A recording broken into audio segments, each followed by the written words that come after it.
Vamos começando assim, a gente já está online, já estamos transmitindo pelo Facebook.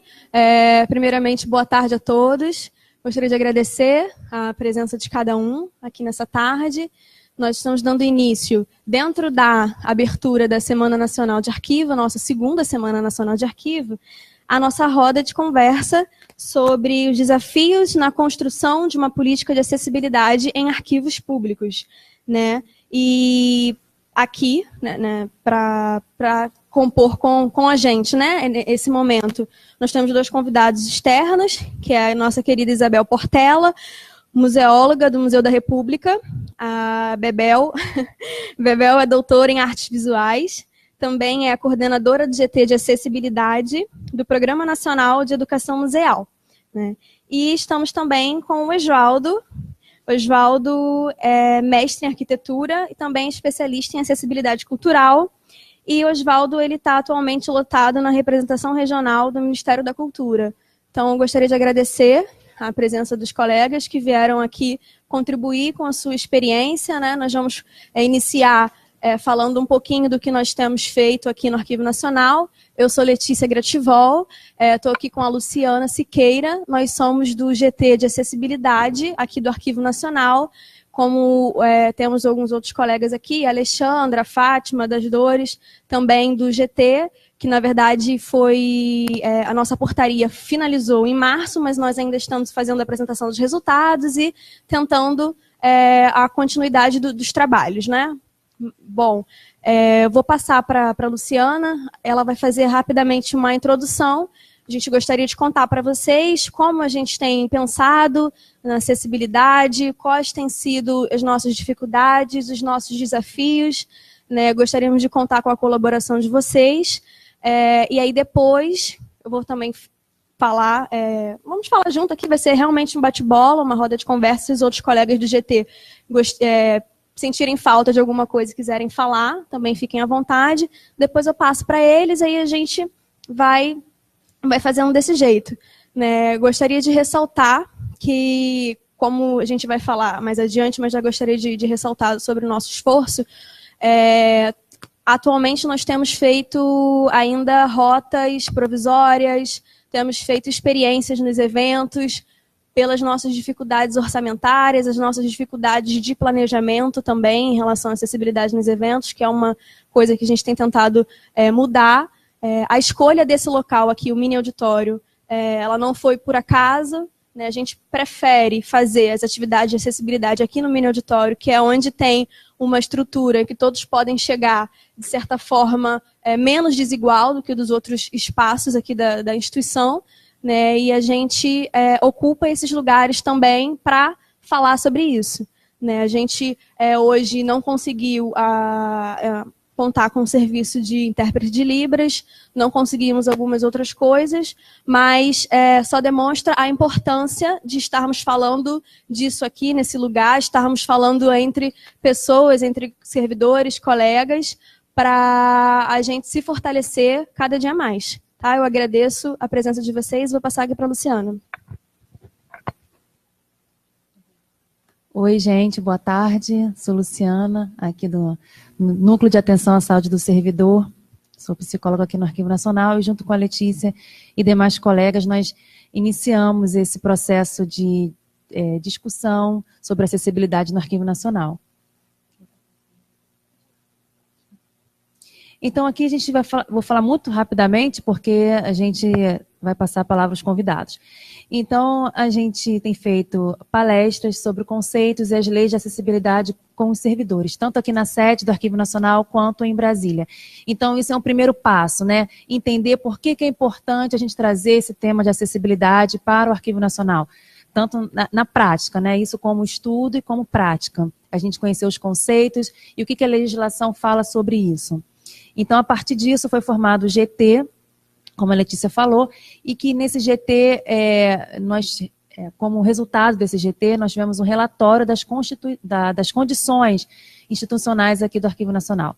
Então, assim, a gente pegou vários contextos de acessibilidade, não só acessibilidade física, né, porque muitas pessoas, a primeira coisa que se pensa é na acessibilidade física, que é muito importante, como a gente estava conversando, né, mas a gente pegou outros contextos de acessibilidade, como atitudinal, a gente vai ver depois um pouquinho sobre isso, e cultural, enfim. E a partir daí nós tivemos também uma proposta de uma política institucional de acessibilidade e a criação de uma comissão permanente de inclusão e acessibilidade no Arquivo Nacional. Então isso é o que a gente quer, é que haja uma comissão permanente, algo que fique no Arquivo Nacional, não assim, vamos resolver isso aqui, vamos dar um jeitinho, não, algo como uma política mesmo daqui.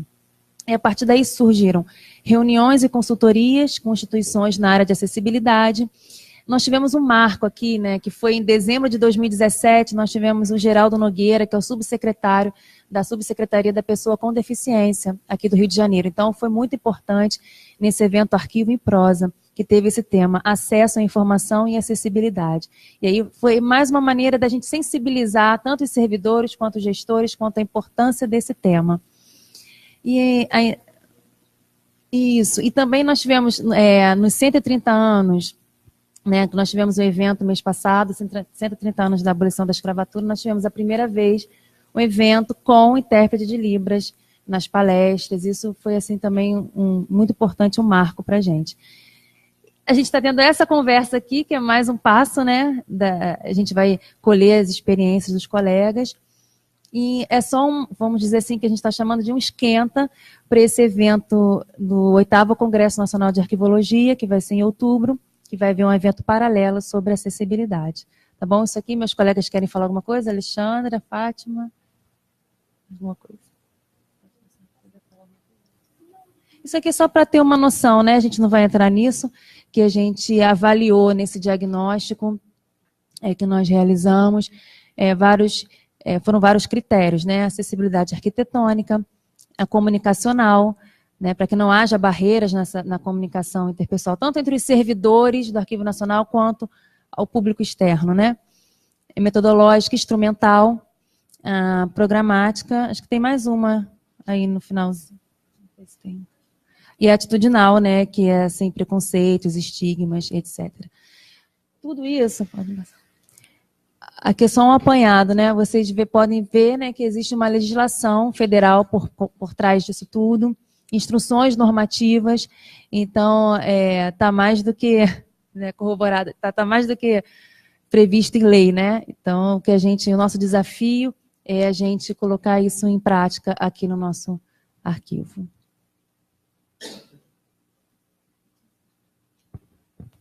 Bom, dando continuidade, só coloquei aqui, a gente separou alguns pontos, né, para a gente conversar sobre.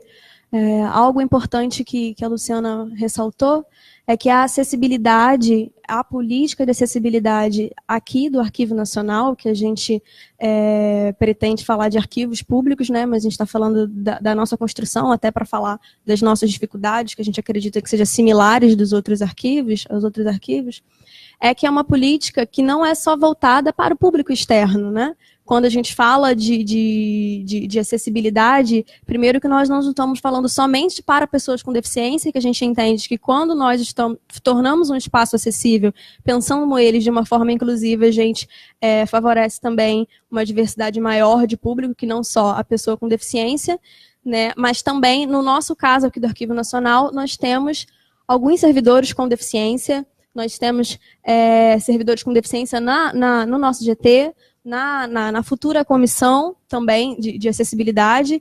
Então, para além da questão de trazer públicos com deficiência, é fazer com que os próprios servidores melhorem as suas condições de trabalho, né, melhore a comunicação interpessoal e que também seja de forma respeitosa, né, com todos da casa.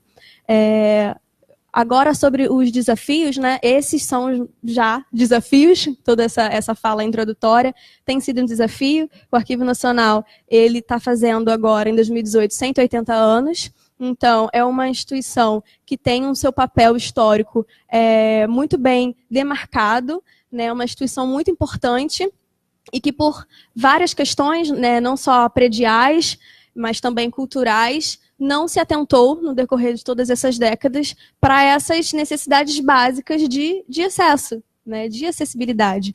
Então, a gente consegue pensar, a partir da política cultural, para pessoas com deficiência. A gente consegue se espelhar nas experiências do museu, que a Bebel vai falar um pouco melhor para a gente. E para as outras áreas que já estão mais consolidadas, que já estão passos à frente, a gente consegue se espelhar nessas experiências. Mas, de certa forma, um desafio é pensar o arquivo público, porque o arquivo, ele, dentro da estrutura, ele tem a sua singularidade. Né? Aqui o Arquivo Nacional, por exemplo, ele poderia pegar, nós temos a nossa biblioteca, né, com a Alexandra, nós temos o setor de atendimento, nós temos a área de preservação, nós temos diversas outras áreas que que nenhuma outra estrutura pública ou privada reúne. Né? Então, é muito singular esse desafio da gente pensar em cada uma dessas esferas, em cada um desses espaços, em cada um dos nossos instrumentos de trabalho, instrumentos de pesquisa, novas práticas, e novas formas de fazer, né? Então, esse é o principal. A gente já começa com esse pontapé, né, dessa nossa singularidade. A ausência de política de fomento para arquivos, né, a gente vê que, pensando mais nas questões culturais, já houveram editais específicos para bibliotecas, a gente vê estruturas de museus mais organizados, consolidados na parte de distribuição orçamentária, e que um arquivo, digamos, a gente diz também pelo Arquivo Nacional, não há ainda. Né? A gente tem tentado, de algumas formas, incluir dentro dos nossos termos de referência, na hora de fazer a contratação das empresas, já prever, de acordo com a legislação, né, de acessibilidade, o que aquela empresa já tem que fazer, né, que já é uma forma do que a gente não conseguir fazer, da gente já contratar algo que já respeita as leis de acessibilidade, que os nossos serviços não sejam pensados somente pela sustentabilidade, que é uma categoria que já está inclusa há um tempo nos nossos contratos, mas também de acessibilidade. Então, agora, né, os novos contratos, a gente tem pensado dessa forma, não conseguimos ainda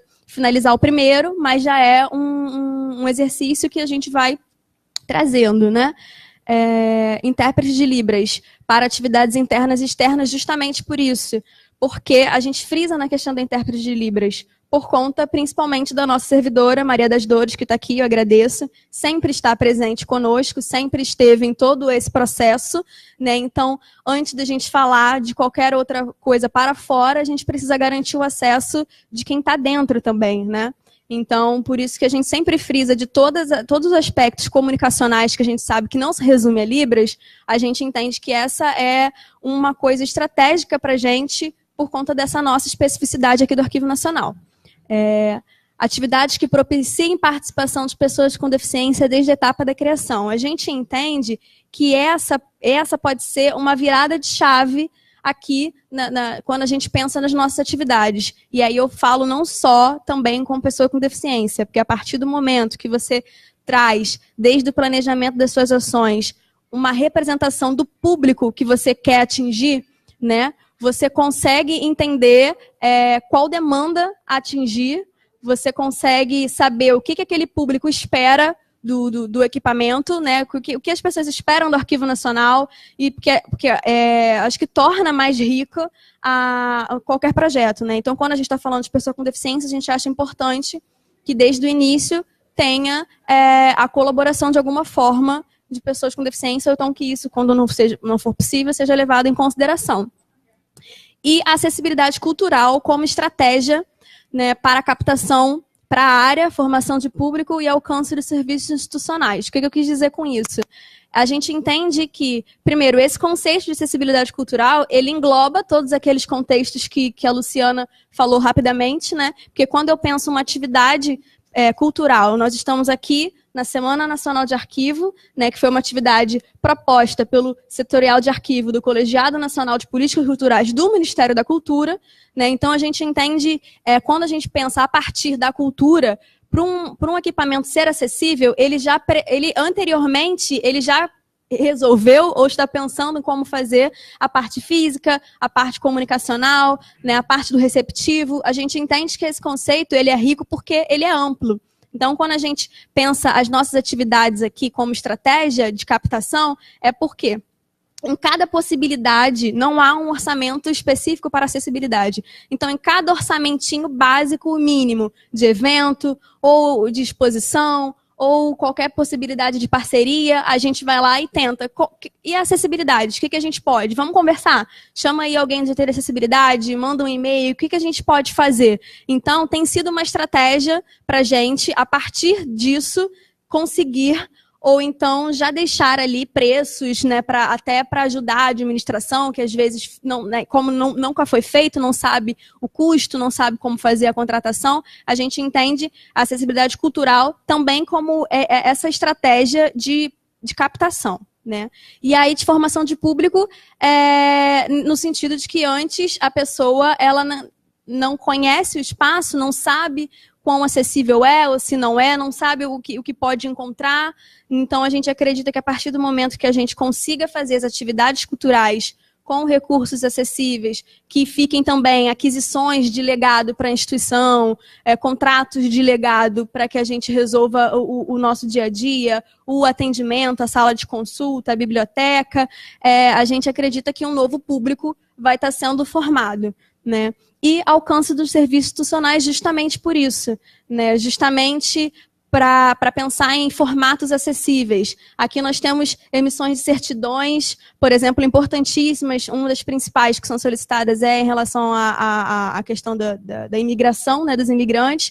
E é um exemplo que a gente dá aqui, é que uma pessoa cega, ela não tem como saber o teor do próprio documento que ela solicitou, né? E a gente entende exatamente isso, que seria interessante a gente ter a possibilidade de fazer uma impressão sob demanda em braille, ou então fazer um outro formato acessível para a pessoa, ou algum atendimento especializado junto com aquela pessoa na hora que ela estiver ali, né? As estratégias poderiam ser inúmeras, são as coisas que a gente tem construído por entender que a acessibilidade aqui dentro do Arquivo Nacional em todos os lugares, mas aqui dentro do Arquivo Nacional é sim a questão de acesso à informação, a questão de garantia de direito e defesa da nossa cidadania. Né? Então, essa tem sido basicamente o que a gente tem feito. Eu não coloquei aqui agora, vou deixar para os colegas, né, falarem um pouco, mas a gente trouxe também a minuta dessa política, que está em processo de avaliação da direção, que a gente fez uma política de acessibilidade, fez também uma proposta de comissão, e todo o nosso relatório também está disponível para quem quiser acessar, quem quiser contribuir, que para a gente é o mais rico desse momento, poder ouvir de vocês, poder nos fortalecer, né, enquanto uma instituição que tem se repensado a cada dia. Bom, vou passar aqui agora para a Bebel. Para Bebel. Eu vou colocar lá.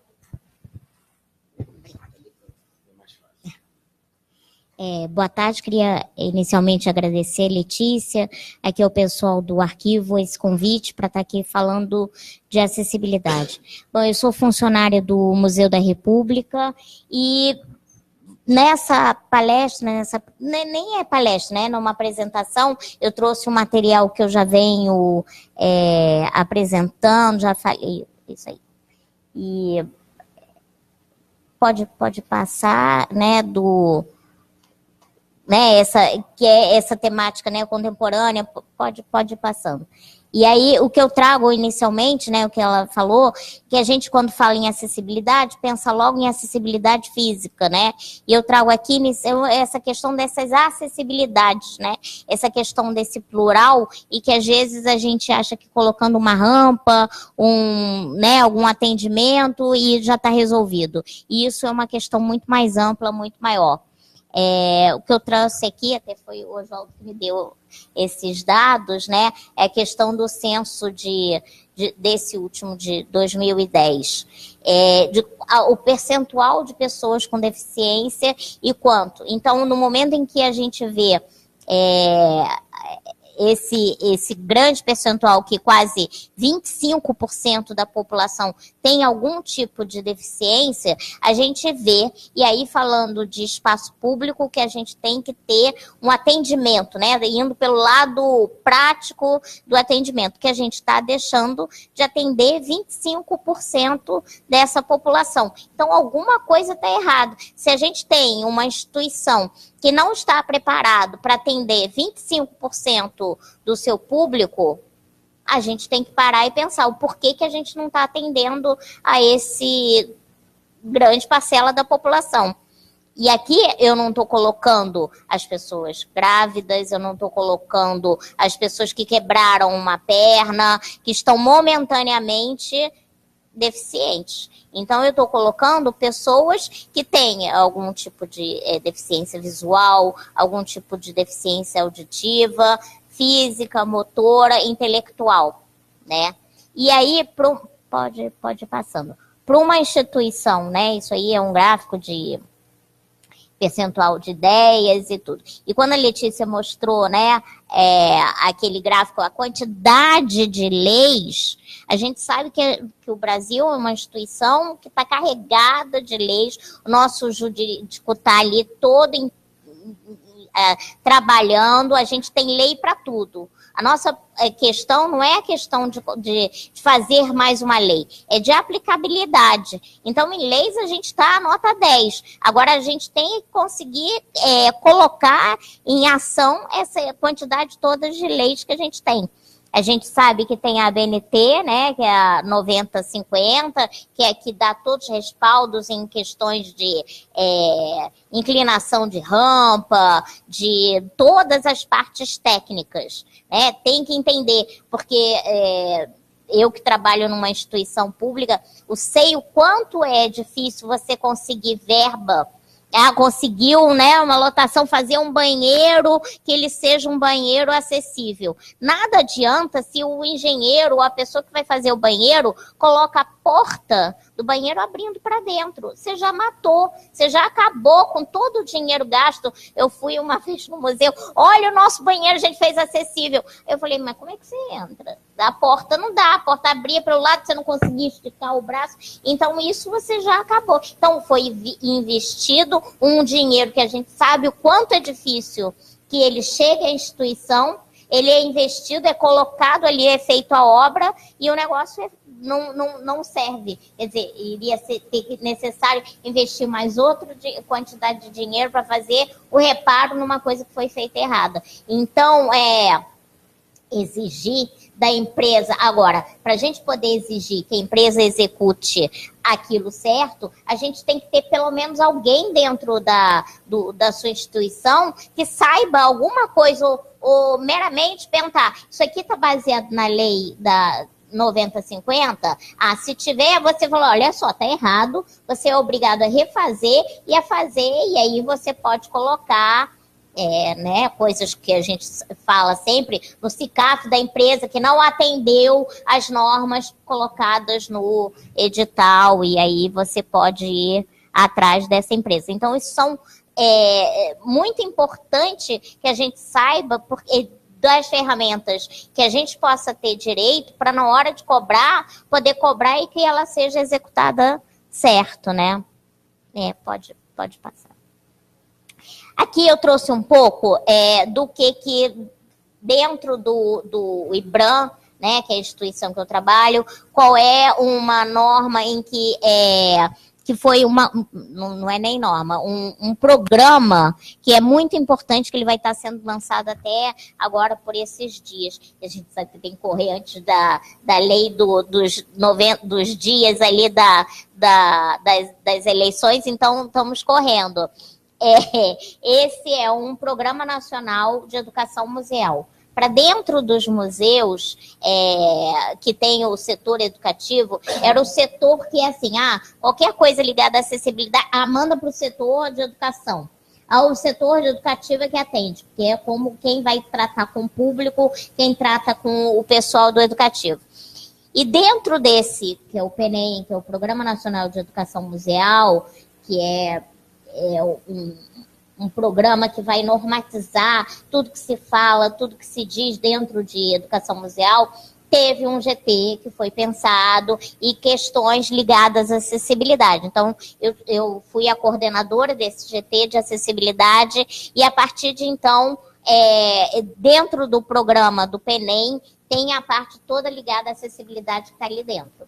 Agora, é um erro imaginar que a questão da acessibilidade está diretamente relacionada e ligada ao setor educativo. É uma questão do museu inteiro, como um todo, é que você só vai conseguir colocar a acessibilidade dentro desse museu no momento em que o museu todo estiver entendendo por que ele está fazendo isso. Né? E aí vão por questões ligadas aos treinamentos, ao que vocês colocaram de acessibilidade atitudinal, de conversar, porque não adianta a direção tá entendendo todo o corpo técnico se quem está no receptivo não entender por quê. Se dissesse, olha lá, tá chegando mais um deficiente, olha lá o que vamos fazer, ou ficar barata voa, o que a gente vai fazer, como é que a gente vai receber aquela pessoa. Então, isso são questões, né, que ela falou assim, chegaram 2 deficientes, vai apanhar lá embaixo. E não era assim, eram pessoas que estavam interessadas na palestra e tudo, e como é que isso fica dentro da instituição? Né? Como quem está no receptivo vai ter. Então, tem que ter tranquilidade, tem que ter, saber procedimentos. Não é que na hora que estiver chegando, aí que vai ligar para meia dúzia de pessoas e como é que a gente vai resolver esse problema. É uma coisa que tem que estar entronizada dentro da política da instituição. Né? Não é quando chegou o primeiro e aí... Né? Não dá, e tem que ficar, ou a pessoa fica sem ter atendimento. Então, é uma questão que, às vezes, é muito maior, muito mais antiga do que simplesmente atender aquela determinada pessoa. Né? Então, é uma política institucional, isso que é o principal que a gente tem que estar pensando.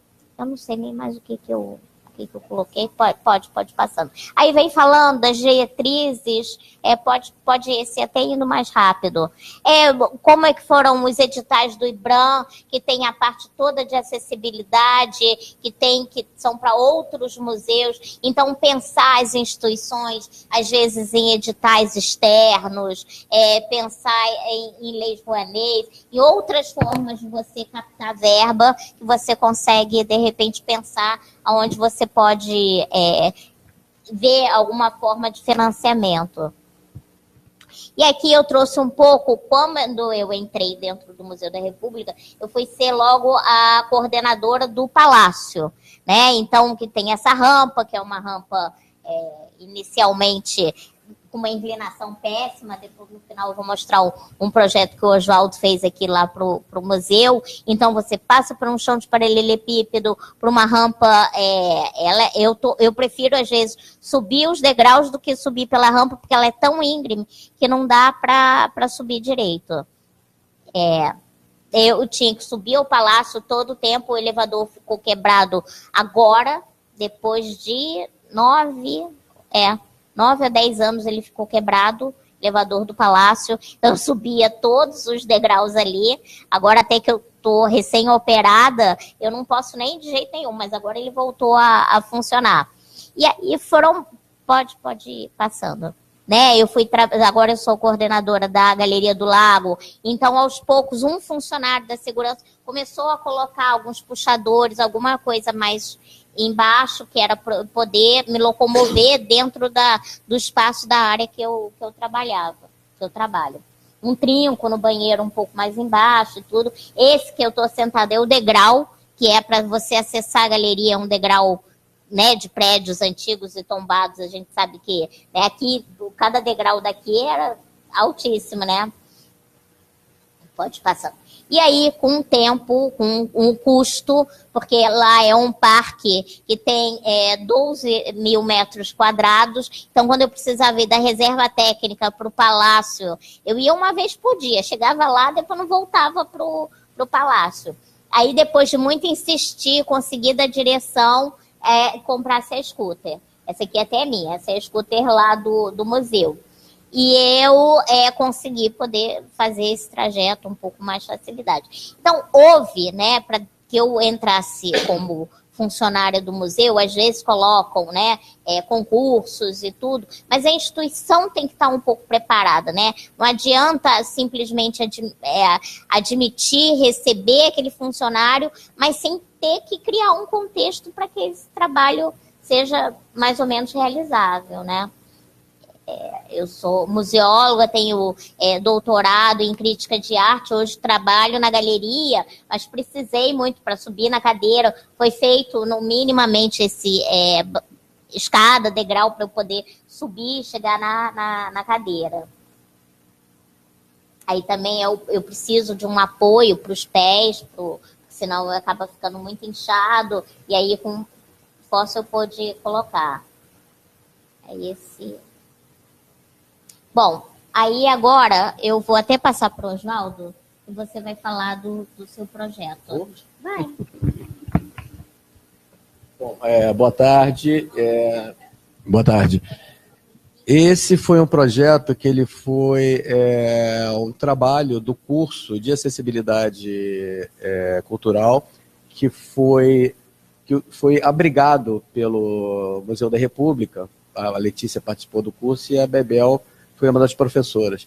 Então, como trabalho de final de ano, houve a preocupação de fazer trabalhos ou propor intervenções que promovessem a acessibilização do museu. No caso específico desse trabalho, que foi de um grupo, que era promover a acessibilidade arquitetônica do Palácio do Catete, que é esse aqui acima, né? Então, é interessante disso que, como foi um trabalho de uma turma inteira, então participaram disso arquitetos, gestores, tinha a Beth Caetano, uma amiga nossa, cadeirante. Então, houve uma efervescência muito grande, uma troca de ideias, de ver de que forma isso poderia ser resolvido da melhor forma possível. Então, só lembrando, só para tentar identificar, aqui na frente está a Rua do Catete e essa setinha, esse triângulo apontando, é a entrada principal que nós temos para lá. Eu não sei se a gente tem imagens de como são essas entradas mais à frente. Tem. E aqui, por essa entrada, aqui mais abaixo, tem um portão que leva até os jardins e depois até a praia do Flamengo, né? Então tem uma outra entrada aqui, nesses degraus, apontando. Depois tem outra onde era a livraria, que agora não é mais, né, Bebel? E ali do outro lado, naquela varanda, tem um outro acesso, que é aquele que a Bebel mostrou com aquela rampa, que era uma rampa muito inclinada, muito íngreme. E para o lado de cá, tem o prédio anexo, que também é uma outra entrada, que leva para o educativo, não é isso? 2 auditórios e, por cima, uma ligação com o Palácio do Catete. E aquele ali embaixo, aquela outra setinha, que é para onde é o cinema hoje. Então, isso aqui é a solução que a gente encontrou para fazer a acessibilização desse prédio. Passar, por favor. Então, aqui, olha, essa aqui é a Rua do Catete, a gente tem logo de cara 2 degraus com 36 centímetros, por favor, passando. E internamente a gente tem esses 3 degraus que levam para o interior do pavimento e com uma área que é provavelmente uma das áreas mais ricas visualmente do Palácio do Catete, que são esses mosaicos e de uma sala super importante, que é o Salão Nobre, não é isso? E Hall Nobre, é o hall. Então, mais um, por favor.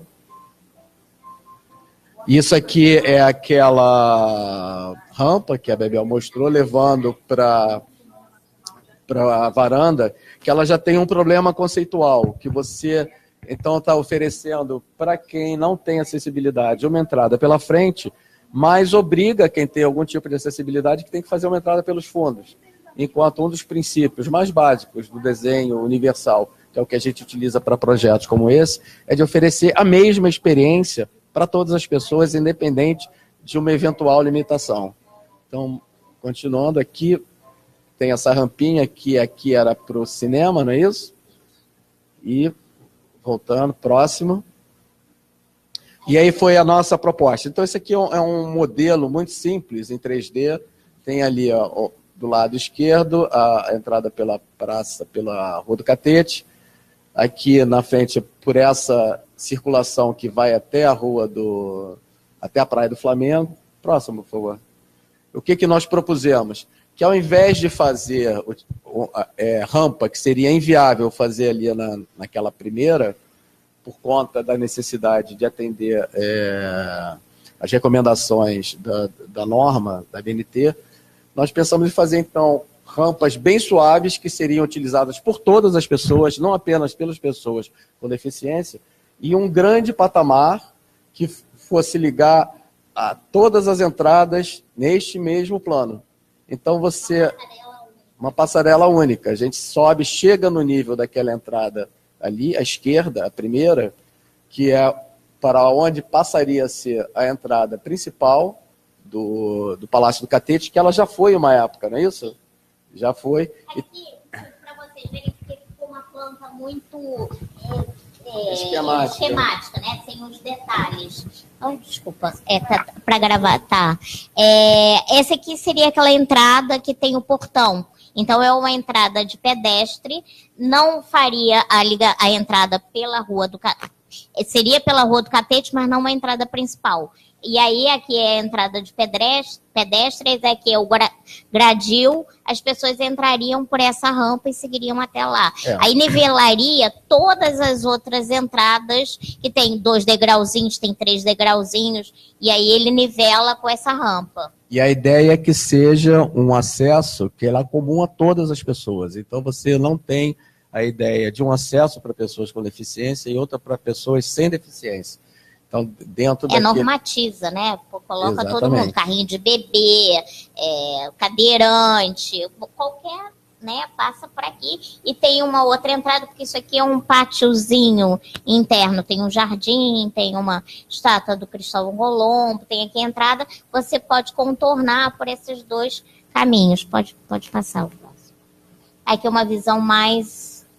isso aqui é como existe agora, então a gente tem aqui do lado esquerdo aquele hall de entrada com essa escadaria super, com uma decoração muito importante e muito relevante no piso, ou seja, não tem como a gente fazer uma rampa ali sem esconder um detalhe que arquitetonicamente é muito importante para o próprio palácio. Próximo, por favor. Então, ao invés disso, tem aqui essa entrada, né, essa rampa do lado de fora, e a nossa proposta, então, era cobrir esse, que eles chamam de piscina, né? A gente chamava de piscina, não sei como, esses degraus, cobrir com um piso de vidro em que a gente nivelasse de uma ponta a outra, e as pessoas, então, em cadeira de rodas, sem pudessem passar por cima disso, e sem nenhum tipo de desnível, e ao mesmo tempo dar um destaque a esse piso que é tão importante, que é feito com mosaico. Ele praticamente se torna um objeto expositivo a partir do momento em que ele ganha um vidro por cima e dá a ele um certo destaque. Próximo, por favor. Isso aqui também é existente, aí já é a parte de trás, aqui tem não, essa é de trás, beleza? Esse todo aqui já é a Não, isso aqui não, é o anexo para cá. Pode passar, por favor. Então está aqui como seria essas rampas com essa grande passarela, ligando todos os níveis em uma coisa só, para todas as pessoas. Aqui atrás, a varanda, né? Próximo, por favor.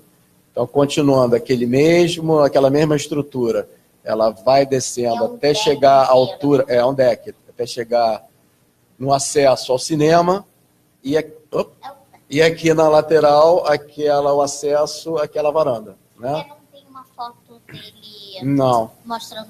Então, só uma questão que é importante nisso, esse projeto ele foi discutido por toda a turma, foi apresentado aos servidores e ao pessoal, aos profissionais do Museu da República, e tudo foi caminhando muito bem. O IBRAM comprou a ideia, o Museu da República comprou a ideia, até que nós esbarramos no IFAM, porque o IFAM achava que seria uma interferência excessiva, apesar de tudo isso ser feito de uma forma que pode ser removida e pode voltar à forma original, caso se deseje.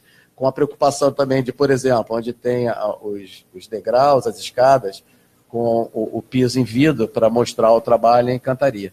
Então, isso aqui a gente vai agora estar numa fase de fazer a defesa desse projeto junto à IPHAN, porque a gente quer abrir uma questão que eu acredito que seja importante para cá, para o arquivo também, que é o diálogo da acessibilidade com o patrimônio, né?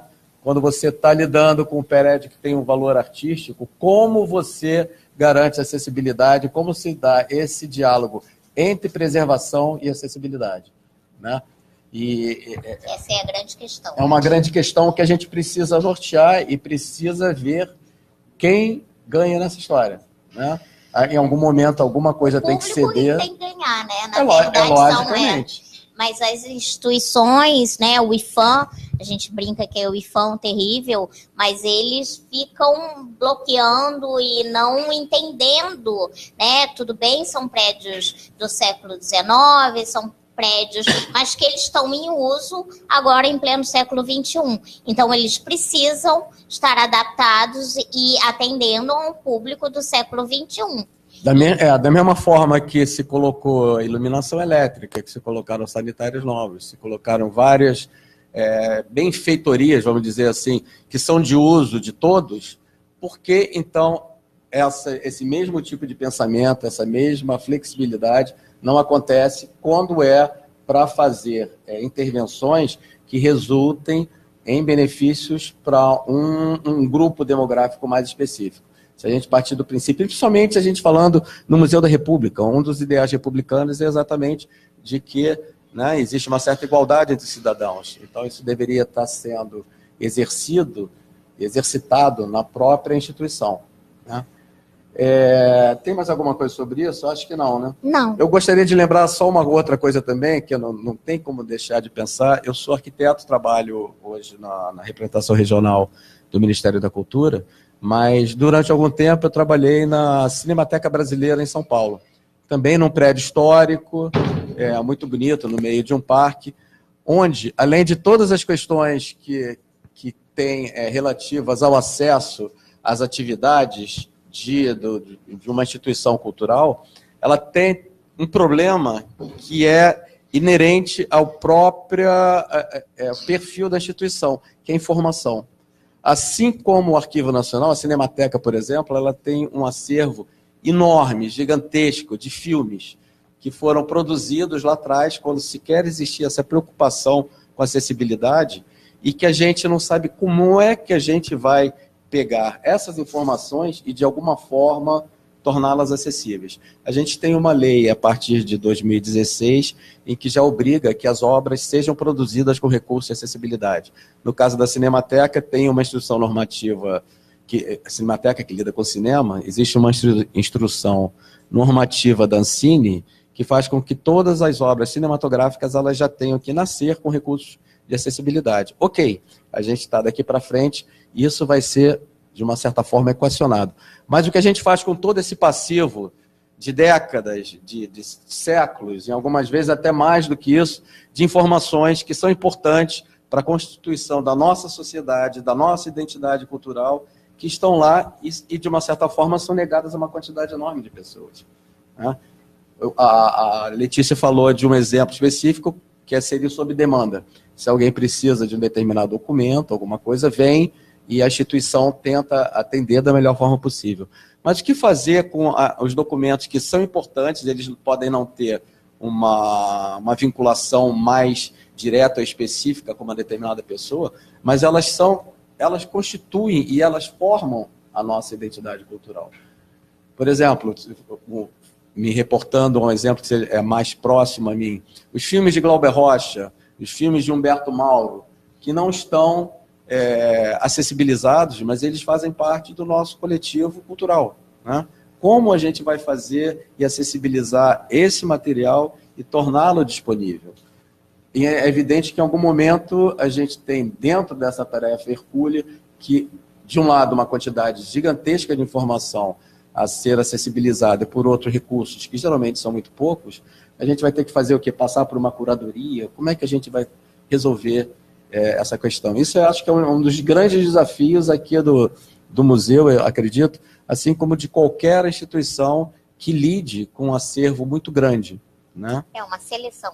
tudo que é seleção. Exatamente. É uma escolha de Sofia, né? O que você acessibiliza, o que não.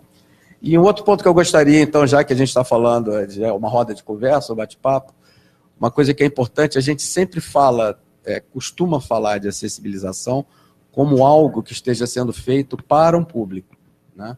Mas eu acho que a gente precisa pensar também que isso é algo que está sendo feito para a instituição. A Isabel mostrou ali números que uma quantidade muito grande de pessoas tem necessidade de recursos de acessibilidade e que, por falta desses recursos, elas não frequentam as instituições. Então, as instituições elas estão deixando de fora uma quantidade enorme de público que elas deveriam ganhar.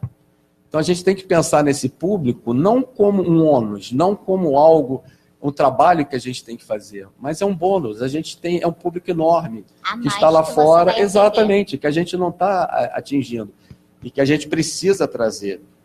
E quando ela mostrou também aqueles números de pessoas com deficiência, é importante, quando a gente analisa a demografia desses números, é que a partir do tempo que a gente vai se tornando mais velho, a gente vai vivendo mais tempo, as chances de a gente vir a precisar de um recurso de acessibilidade se tornam muito maiores.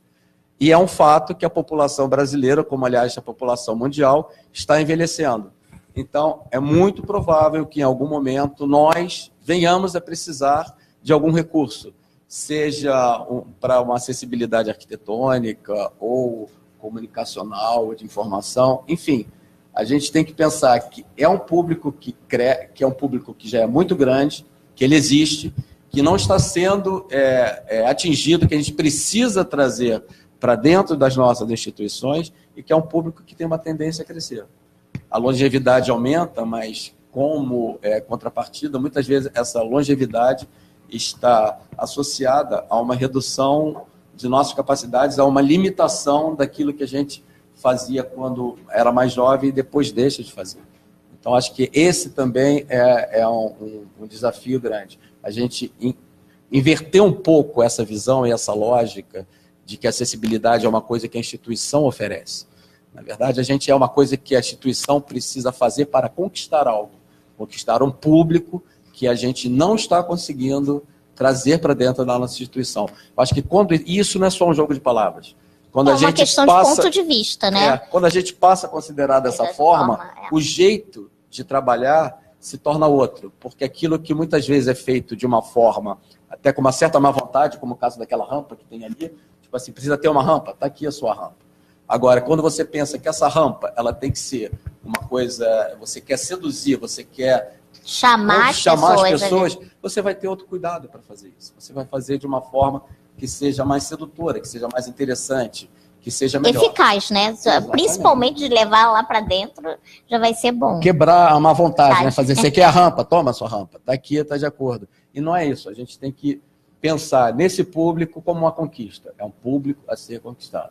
Eu acho que é por aí que vale a pena a gente começar a tentar trocar, porque eu gostaria de ouvir muito de você, principalmente, como essa questão, ou eles, essa questão toda de acessibilizar essa quantidade gigantesca de informação que vocês têm aqui. Passava aqui. Bom, gente, eu não vou responder o Osvaldo agora, né, até porque é isso que a gente está fazendo aqui, construindo essa resposta, bem pegadinha. Eu queria passar para vocês, queria ouvir contribuições, queria ouvir questões, dúvidas, já temos ali a Alexandra, vou passar para ela, e a gente queria mesmo que vocês falassem o que vocês estão achando, o que vocês estão pensando, do contexto, como é que é na instituição de vocês, fiquem à vontade, tá? E aí depois a gente volta, vamos conversando. Eu acho que é importante isso, porque a Letícia, a Bebel, nós nos conhecemos há um tempo, é importante a gente trazer vozes novas para essa conversa. Porque senão a gente acaba sempre discutindo a mesma coisa, acaba chegando a um pensamento muito parecido. É importante a gente ver de que outras formas as pessoas estão pensando nisso e que outras visões a gente consegue agregar. Da mesma forma que a gente quer agregar visões de outras pessoas dentro das nossas instituições. Eu sou Alexandra, sou bibliotecária, trabalho com atendimento aqui no Arquivo Nacional. E a gente tem uma dificuldade muito grande com relação ao barata voa, né? Então, geralmente isso acontece. O que aconteceu com a Letícia hoje acontece muitas vezes. Se alguém com uma necessidade motora chega na frente do prédio P com essa escadaria, a gente não tem muito o que fazer, a não ser pedir para a pessoa rodar em volta do prédio inteiro para entrar pelos fundos. Então, assim, eu acho que o nosso grande problema é que a gente, quando usa o dinheiro que sobra para acessibilizar, né? Enquanto isso deveria ser. Se não tem como ser acessível, eu nem vou fazer. Né? E essa era a minha discussão há um tempo atrás, antes da Letícia chegar, antes de ter o GT de acessibilidade, que era... minha irmã é casada com um cadeirante, né? Então, assim, ela vive diariamente dificuldades com relação à locomoção, e eu participo um pouco disso. E aí, o meu discurso sempre foi, né? Eu sou a chata, sempre fui, e o meu discurso era sempre assim, tá bom, e como as pessoas que têm algum tipo de necessidade vão acessar esse serviço? Ah, não, mas isso a gente vê depois que o serviço estiver implementado. Não, porque amanhã, no primeiro dia de implementação do serviço, pode chegar alguém aqui com uma necessidade e como eu resolvo? Eu que estou na ponta de todo esse trabalho. Né? Eu estou falando especificamente assim, da sala de consultas do Arquivo Nacional. Então, assim, a gente vive realmente esse barata voa. A chegada da Letícia foi super importante nesse sentido. A gente precisa conscientizar as pessoas, e isso é um trabalho diário, incessante, cansativo. Você vira o chato, que sempre pergunta, então, assim, eu sou tipo, então vamos parar por aqui, né? Se não tem dinheiro para acessibilidade, então a gente nem precisa fazer, porque a gente não está contemplando todo mundo. Mas é a maioria. Então tá bom. Quer dizer, eu sempre excluo alguém. Eu estou fazendo uma escolha. Quando eu excluo alguém, eu estou escolhendo excluir. Né? E aí, sobre o que foi falado com relação à documentação, né? A gente faz essa escolha diariamente no Arquivo Nacional com relação a diversas coisas, né? Por exemplo, o que a gente digitaliza primeiro? O que a gente disponibiliza primeiro? O que a gente salva primeiro? O que é mais importante? Uma obra bibliográfica rara ou, sei lá, o juramento, né? Ou a Lei Áurea, ou... não, a Lei Áurea, né? Aí todo mundo vai falar, não, a Lei Áurea é o mais importante, lógico. Beleza, mas a Lei Áurea eu já digitalizei, ela já está lá, e aí, qual é o próximo? Então, assim, a gente tem muita dificuldade já no primeiro momento, que é o que eu trato. A gente tem aqui um setor de conservação que eles fazem a escolha de Sofia diariamente. Né? Ou eu reintegro esse documento, ou eu faço um reparo naquele, ou eu higienizo esse, ou eu tiro o fungo daquele, Então, assim, uma escolha diária. E com relação à acessibilidade, é mais uma, né? Então, assim, eu acho que a gente precisa pensar... Mais uma. Então, assim, eu acho que a acessibilidade tem que ser pensada nesse processo também. Né? Eu vou digitalizar, já que eu vou digitalizar, por que eu não legendo um filme, por exemplo? Né? Se eu já vou gastar um dinheiro, um recurso digitalizando, por que eu não penso num plus a mais para esse documento? Né? Se eu vou fazer, por exemplo, a gente faz cópias de documentos. Se eu vou fazer algum tipo de cópia, por que eu não penso numa cópia mais acessível, uma cópia em braille, por exemplo? Então, assim, é algo a se pensar nas instituições que possuem documentação, mas, assim, a gente sempre, como a gente fica aqui com relação a o que eu faço agora? O que eu digitalizo primeiro? O que eu trato primeiro? A gente tem documentos aqui que entraram na década de 70 que não foram tratados até hoje. Será que eles são menos importantes do que os que foram tratados? Né? Quem faz essa escolha? Por que escolhe isso? Né? E a gente vive a mesma questão com acessibilidade. Então, assim, na instituição, eu acho que a gente precisa levar em consideração mais esse aspecto, que eu acho que nunca foi pensado. Né? A gente até pensa, o documento está muito frágil, então ele é um documento que eu preciso fazer uma intervenção logo. Mas eu não penso, esse documento é muito importante, mas não é acessível. Será que eu não tenho que acessibilizá-lo? Então, assim, eu acho que é mais uma vertente desse processo decisório dentro das instituições que detêm acervo, a questão da acessibilidade. Então, assim, eu acho que o ideal é que sempre haja participação de alguém que pensa acessibilidade nas instituições, nesses grupos que decidem o que será feito com a documentação da instituição. E isso é mais um trabalho, né, para o grupo de acessibilidade do arquivo, mas de todas as instituições também, que é se infiltrar nesses grupos que decidem o que vai ser disponibilizado, o que vai ser... Qual é a escolha de Sofia, né? Por que tal documento e não outro? E justificar, porque em algum momento a gente vai ter que escolher mesmo, então a gente paralisa. mas justificar. Por que esse não aquele? A gente tem estatísticas, a gente tem... por que não a gente usar o que a gente já tem hoje, por exemplo, o que é mais acessado no Arquivo Nacional? Né? Aí, por exemplo, hoje a gente pode dizer que são os documentos de imigração. Né? Por que não esses documentos também serem acessíveis? Né? Então, assim, a gente vive uma escolha diária, mas é possível fazer a escolha, desde que a gente tenha compromisso com a acessibilidade também. Por que você está colocando alguém de acessibilidade? Por que isso está sendo feito? Né? Como em exposição, né? Eu vou trazer para o universo dos museus. Não adianta você pensar uma exposição, pensar ela inteira e aí falar assim, agora a gente tem que fazer a acessibilidade dela. A questão da acessibilidade tem que entrar no início da concepção da exposição. Então, ela tem que entrar lá no princípio, quando você estiver discutindo qual é a temática, como é que ela vai ser. Aí é que ela entra a questão da acessibilidade. Se vai ter alguma coisa vai ser acessível, vai ser tátil, ou se vai ter a rota, se vai ter entre um painel e outro, vai dar para passar uma cadeira de rodas, como é que vai ser feito isso, porque não adianta colocar um extintor, porque tem que ter um extintor. Se o extintor não passa, ou é o extintor a cadeira. Então, isso tem que estar do início que o projeto da exposição tiver sido pensado. Como vocês. Qual é o planejamento? Vai digitalizar tantos documentos por ano? Quais são? Ou como é que isso vai estar? Então, vai ser digitalizado e vai ser criado logo a legenda acessível? Como é que isso tudo vai entrar? Agora, é isso que eu falo. Tem que estar no projeto de concepção da direção. Não vai atender e não vai entrar nada disso enquanto a direção, e aí eu não estou falando o nome de ninguém, eu nem sei quem é, mas enquanto não se entender que não é um favor que está sendo feito, e sim uma condição de você preparar uma instituição para receber mais pessoas. Então, assim, não é, ai, que saco, nós vamos receber aquela pessoa ali, ai, que bom, estamos recebendo todos aqueles ali. Então, quando você mudar esse ponto de vista, as coisas passam a ser até mais fácil. Só falar, uma outra coisa que a gente tem que pensar, nós trabalhamos em instituições públicas, acho que boa parte aqui, mas mesmo assim nós estamos presos a uma métrica. A gente precisa mostrar que aqui o investimento que o Estado está fazendo em uma determinada atividade, ele está tendo um retorno.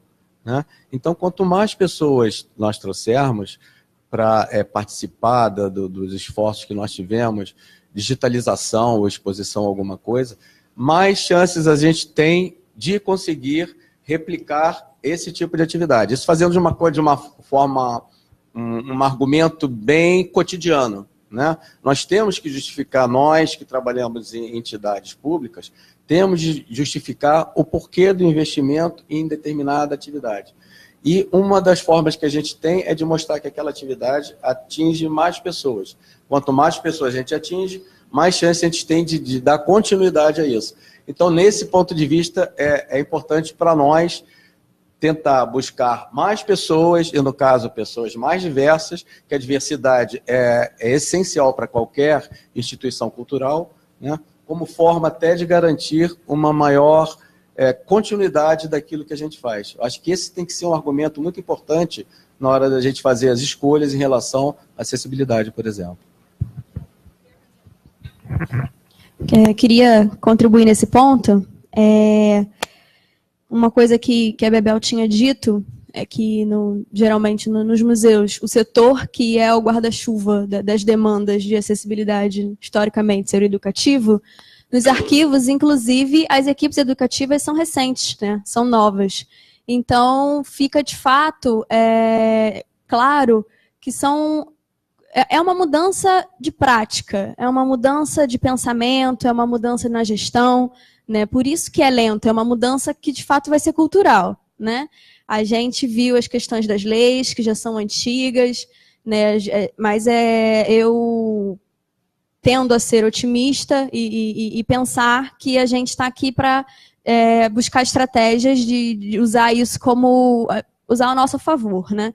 Aqui no Arquivo Nacional a gente não tem um setor específico de acessibilidade, né? Nós temos o de educação, mas que não trata as questões de acessibilidade. Até a gente tem um trabalho em conjunto, mas é mais focado em questões educativas, visitas guiadas, de visitas técnicas. Tem outro projeto, né? E uma das formas de a gente garantir a continuidade desse projeto de acessibilidade foi justamente pensada a formação dessa comissão permanente que fique, mesmo quando não estivermos mais aqui, né? Essa formação atual de servidores, né? Então, cada servidor da sua equipe, podendo ser um ponto focal da acessibilidade lá na sua área, né? Mas estando juntos, se reunindo para tratar determinada temática de acessibilidade e construirmos assim o nosso planejamento. Essa tem sido a nossa estratégia para tentar também ser mais capilar, né? Para a gente conseguir atingir todas as áreas, né, do Arquivo Nacional e contar com a experiência de todo mundo, né? Como a Alexandra falou, eu cheguei aqui recentemente, estou aqui há aproximadamente há um ano, vim para somar com esse projeto, mas nós temos aqui servidores que estão há 10, 20 anos e tem muita coisa já viveu muita coisa, já tentou fazer de diversas formas, né, que já foram, ou não deram certo por ser isoladas, ou deram certo só por um determinado período do tempo, e estamos aqui nesse momento unindo forças. Então é um momento muito estratégico politicamente para a gente, pode não ser o melhor politicamente para conseguirmos mais orçamento, né, se a gente pensar a nível Brasil, mas para a gente tem sido um momento muito importante, né? Porque, para além de tudo, tem a questão da vontade política e tem a questão da vontade dos servidores. E nós temos contado com um time de servidores que tem vontade, né, e os que nunca tiveram atenção ou nunca pensaram, né, na temática têm se disponibilizado a pensar, e nós temos também contado com uma vontade institucional. Os gestores atuais também têm se colocado favoráveis, têm se colocado disponíveis para nos receber e para somar em relação a isso. Então, por isso que esse é um momento, apesar de a gente ainda estar no início, é um momento muito importante, né? E aproveitando, falando um pouco que a Bebel citou sobre as questões de financiamento, uma das ações dessa comissão, que já era desde o GT, é pensar, mapear quais são as possibilidades de orçamentos, de captação externa de orçamento em que a nossa instituição se enquadraria. Então, a gente já tem escrito projetos, já tem tentado acionar alguns fundos, até o próprio Fundo de Direitos Difusos do Ministério da Justiça, né, que também está dentro da nossa. É o que a gente vai tentar, né? Então, a gente tem feito dessas formas, porque aí seria um dinheiro que já viria destinado para a gente conseguir fazer as nossas ações, as nossas adaptações. Achei muito importante vocês mostrarem um exemplo de projeto de acessibilidade física, se alguém aqui ainda não tinha conseguido ver. É muito interessante ver como as pessoas estão se organizando.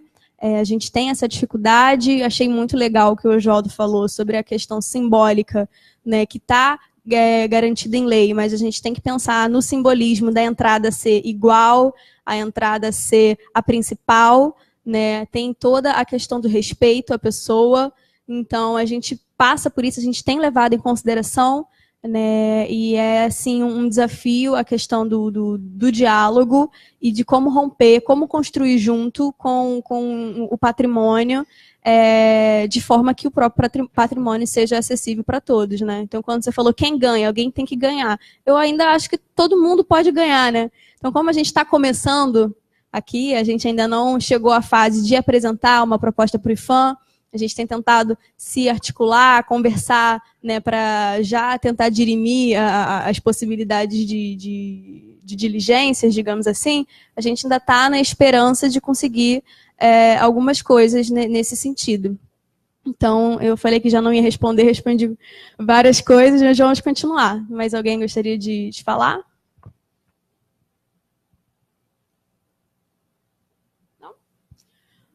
Vocês gostariam de acrescentar alguma coisa?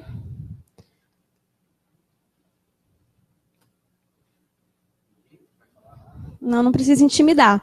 Não precisa.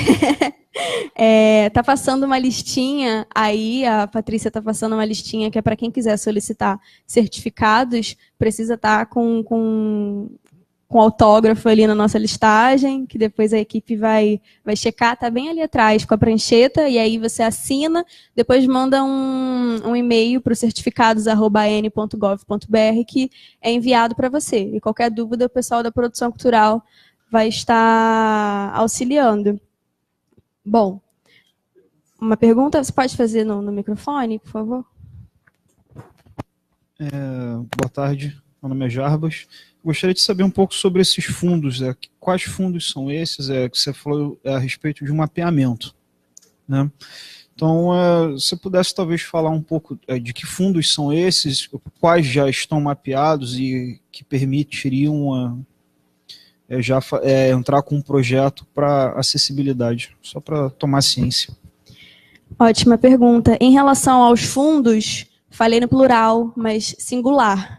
Singular, né? A princípio, nós identificamos enquanto fundo o Fundo de Direitos Difusos do Ministério da Justiça, né, que é, desde alguns anos atrás, eu não sei corretamente essa informação, é permitido que projetos visando acessibilidade, projetos que tenham como seu público-alvo pessoa com deficiência, se inscrevam para pleitear, né? Então, anualmente abre esse edital e está dentro da estrutura do Ministério da Justiça, né? Esse fundo, geralmente, também tem algumas correspondências estaduais.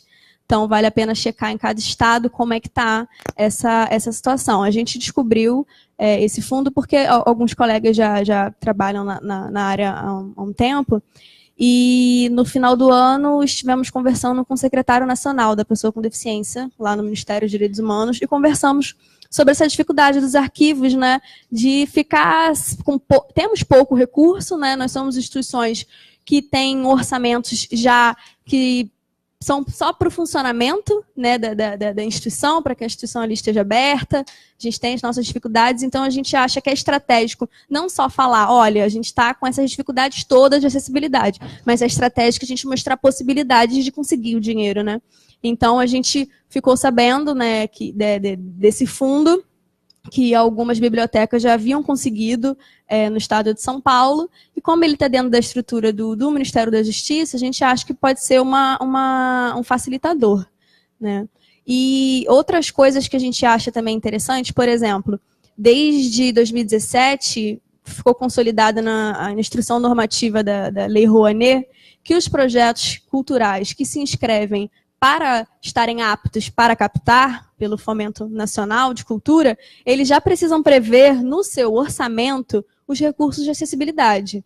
Então, já tem toda lá as orientações de quais leis devem ser respeitadas, e não adianta você dizer que depois você vai fazer. Agora você tem que mostrar lá no orçamento o que você vai fazer e como vai fazer, o que você visa atingir, etc. Então, a gente entende isso como um ganho, né? Aqui no Arquivo Nacional, instituições como o Arquivo Nacional não podem se inscrever diretamente para um fomento cultural, mas a gente pensa que projetos também pode ser uma associação de amigos de cultura, pode ser uma estratégia para conseguir fazer projetos internos. E outros projetos de captação paralelas, que como a gente falou de uma outra estratégia que a gente usa. Quando a gente consegue captar para um evento, a gente vê o que a gente pode colocar ali dentro daquele edital, algo que já fique de legado para a instituição.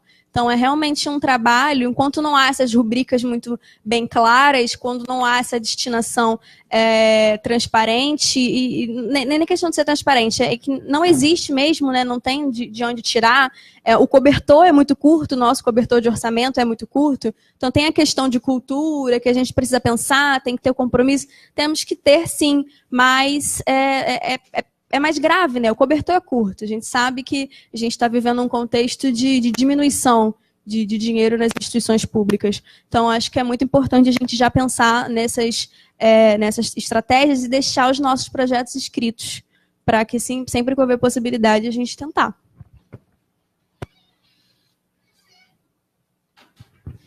Bom, gente, mais alguém gostaria de acrescentar alguma coisa? Pessoal da instituição, tudo bem? Então tá.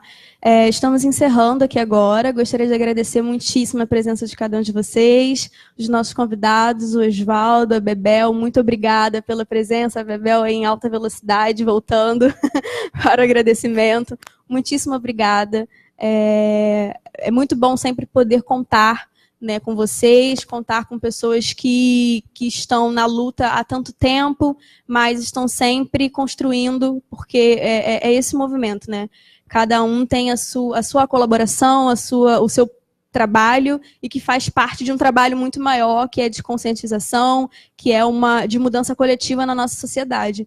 Então, agradeço muito a participação de vocês, agradeço também ao Arquivo Nacional, agradeço aos nossos servidores, porque nós temos esse papel enquanto cidadãos, enquanto servidores, de fazer o melhor com o dinheiro público e de alcançar todos os públicos, né? Então, gostaria de convidar vocês para acessar a nossa programação da Semana de Arquivo. Agora, às 16 horas, já vão ter uma outra mesa aqui, que vai discutir também cultura, relação de cultura e patrimônio.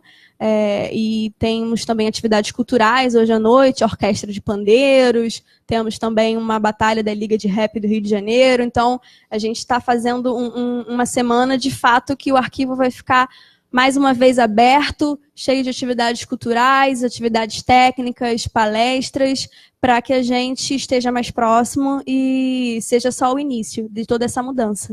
Tá bom, gente? Muito obrigada. Boa tarde.